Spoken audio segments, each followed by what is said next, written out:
So we have two energetic people ఈ రోజు మన సెట్ లో ఆఖరికి ఫైనలీ చాలా రోజుల తర్వాత ఒక పర్సన్ అయితే చాలా సంవత్సరాల తర్వాత ఇంకో పర్సన్ అయితే చాలా రోజుల తర్వాత ఫైనలీ వి హావ్ నోయల్ అన్న and Rahul Sipligunj on the set. Hi అన్న. హాయ్. ఎట్లున్నారు? హాయ్ నోయల్ అన్న. What's up bro? బాగున్నారా? మీ నువ్వు ఎందుకు అంత హడావిడిగా చెప్పావు ఇంట్రో? అంతే అంటే ఎనర్జీ. నెక్స్ట్ మనం ఏదైనా బస్ ఎక్కాలేమో రన్నింగ్ అనుకున్నా. ఇద్దరు ఎనర్జెటిక్ అంటే ఇంత ఒక లక్ష్మీ బాంబు ఒక ఆటం బాంబు పక్కన మరి ఆ మాత్రం ఎనర్జీ నేను మీకు పాస్ చేయాలి కదా. నువ్వేం bomb? Item bomb.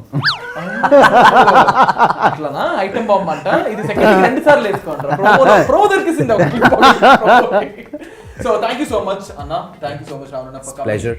And no thanks to Nikhil. నీ పేరులో కిల్ అని ఎందుకు పెట్టారు? నిఖిల్ అంటే జనాల్ని నేను బాగా చంపేస్తున్నాను, బాగా ఏమంటారు గెస్ట్ చాలా హాస్పిటాలిటీతో ట్రీట్ చేస్తానని చెప్పి. You are my kill today bro. నీకుంది మామూలుగా ఉండదు అసలు. నేను స్టోరీలు పెడితే కమెంట్లు పెడుతుంటాడు, నేను పోస్ట్ పెడితే కమెంట్లు పెడుతుంటాడు. ఈరోజు మన కమెంట్లు. సో నేను బేసిక్ గా ఫస్ట్ అడగాల్సిన క్వశ్చన్ ఏంటంటే ఈ చిచ్చా అనే పదం ఎక్కడి నుంచి వచ్చింది? రాహుల్ చెప్తే బాగుంటుంది అన్న. మీరు చెప్పండి. బయట నేను బిగ్ బాస్ ఇంట్లో ఉన్నప్పుడు so basically I have a habit of calling చిచ్చా ఏం కాక ఏం చిచ్చా ఎట్లునో ఏం సంగతి. సో అట్లా దెన్ నోయల్ అన్న కూడా నన్ను ఎప్పుడు చిచ్చా అని పిలుస్తూ ఉంటాడు. సో నోయల్ అన్న ఏంటంటే ఇంకా ఇన్స్టాగ్రామ్లో నేను బిగ్ బాస్లో ఉన్నప్పుడు ఎవ్రీడే లైవ్కి వెళ్ళి ఇట్లా మన చిచ్చాకి సపోర్ట్ చేయాలి, అది చేయాలి అన్నప్పుడు ఆటోమేటికల్లీ నేను ఎవరిని పిలిచే విధానం నోయల్ అన్న నాకు చాలా క్లోజ్ ఫ్రెండ్ కాబట్టి ఇంకా నోయల్ అన్న మీడియాలోకి వచ్చి చెప్పడం వల్ల ఇంకా వైరల్ అయింది. That went everywhere. Everybody started calling their friends. అంటే అందరం కూడా హ్యాష్ట్యాగ్ చిచ్చా అని సపోర్ట్ చిచ్చా అని పెట్టేవాళ్ళం. సో అండ్ ఆబ్వియస్లీ అది రాహుల్ కలోకియల్ వర్డ్. సో అందరిని అలా పిలుస్తాడు కాబట్టి రాహుల్ని చిచ్చా. ఇంకా Rahul became an unofficial of Hyderabad. And so guys I'm really excited. చాలా తక్కువ టైంలో they ready with this song and I just can't wait to listen because it's the first time.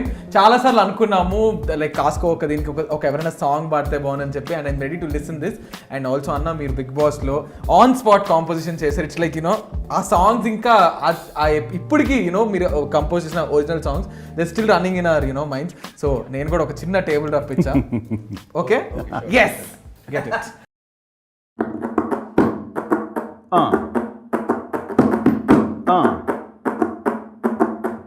కాస్కో మౌంతో పెట్టుకుంటే పోస్కో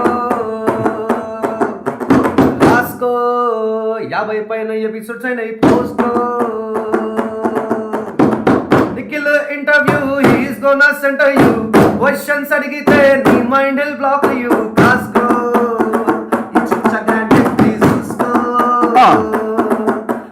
కాస్కో మౌంతో పెట్టుకుంటే పోస్కో.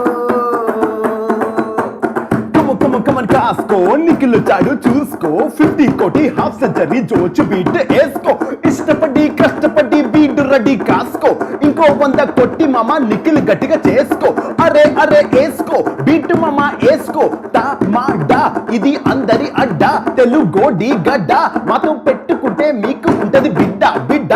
అరే తా మా డా ఇది అందరి అడ్డా. తెలుగోలా గడ్డ మా ఛానల్ కి గంట కొట్టు ముద్దుల బిడ్డ. కాస్కో మౌంతో పెట్టుకుంటే పోస్కో. కాస్కో చిచ్చా గ్రాండ్ ఎంట్రీ చూసుకో.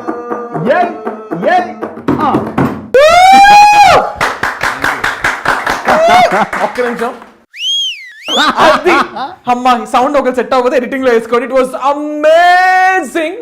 Thank you so much Rahul అన్న. ఎవరైనా ఫైనల్లీ నాకు ఈ కోరిక అన్న తీరింది అనమాట. ఎట్లా అంటే ఎప్పటి నుంచి అనుకుంటున్నా ఎవరైనా సాంగ్ ఇట్లా అని చెప్పి.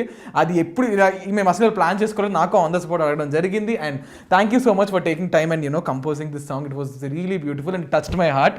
అండ్ ఆ లిరిక్స్ కానీ ఆ బీట్ కానీ ఆ దంచుడు కానీ అమ్మ అదిరిపోయింది సాంగ్ అయితే.